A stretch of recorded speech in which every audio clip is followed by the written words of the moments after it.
నమస్కారం అండి. నా పేరు ఆర్య శాంతి. నేను ఈ ఊర్లో పుట్టి ఈ ఊర్లోనే పెరిగాను. నేను ప్రస్తుతము ఆర్టీసీ బస్ కండక్టర్గా పనిచేస్తున్నాను. ఈ పత్రిజీ గారు ఈ ధ్యానం గురించి వింటూనే ఉన్నాను, కానీ ఎన్నడూ కూడా నేను దీంట్లోకి రావాలి అనుకోలేదు, ఎప్పుడు కూడా రాలేదు.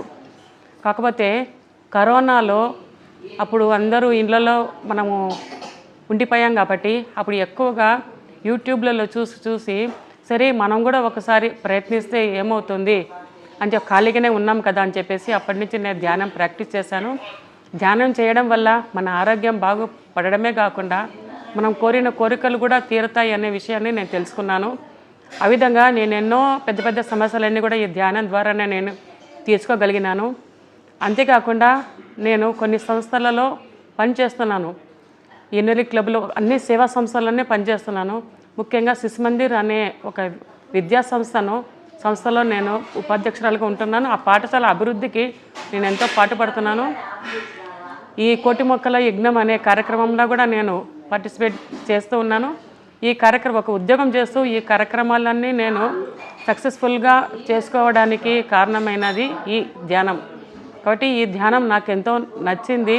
నేను ప్రతిరోజు కాకపోతే నేను ఒకే టైం అని పెట్టుకోకుండా నాకు అనుకూలమైన టైంలో నేను ధ్యానం చేసుకుంటూ ఉన్నాను.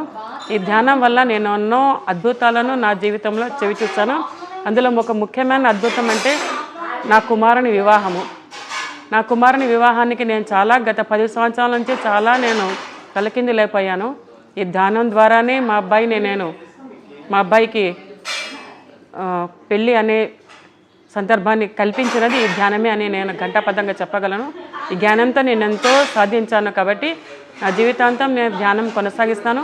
ఇక్కడికి కూడా ఇదేనే మొట్టమొదటిసారిగా ఇక్కడికే నేను రావడము. ఈ పత్రిజీ ఈ పిరమిడ్ ధ్యాన కేంద్రానికి రావడం ఇదే ఫస్ట్ టైము. నేను మాత్రం చాలా హ్యాపీ. అందులోనూ ముఖ్యంగా చెప్పుకోవాలంటే నేను ఆస్తమా పేషెంటును. నేను చాలా ఇబ్బంది పడేదాన్ని. నేను చాలా నాకు క్యూర్ అయింది. ముఖ్యంగా చెప్పాలంటే నేను నెయ్యి పదార్థాలు అసలు అన్నీ అవాయిడ్ చేశాను.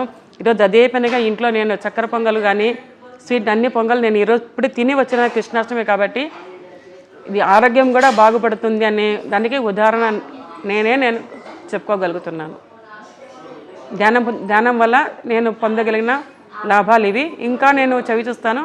ఇంకొక విషయం చెప్పుకోవాలంటే ఈ ధ్యానం వల్లనే నేను ఇంకొకటి 7 నియోజకవర్గాలకు మహిళా ప్రెసిడెంట్గా నన్ను ఎన్నుకోబోతున్నారు. అది వచ్చే నెల 7వ తేదీన అనౌన్స్ చేస్తారు. అది కూడా నేను అనుకోలేదు ఆ విజయం సాధిస్తానని. అది కూడా ఈ ధ్యానం వల్లనే నేను పొందినాను. నాకు ఈ అవకాశం ఇచ్చినటువంటి పెద్దలకందరికీ నా కృతజ్ఞతలు, నా ధన్యవాదాలు.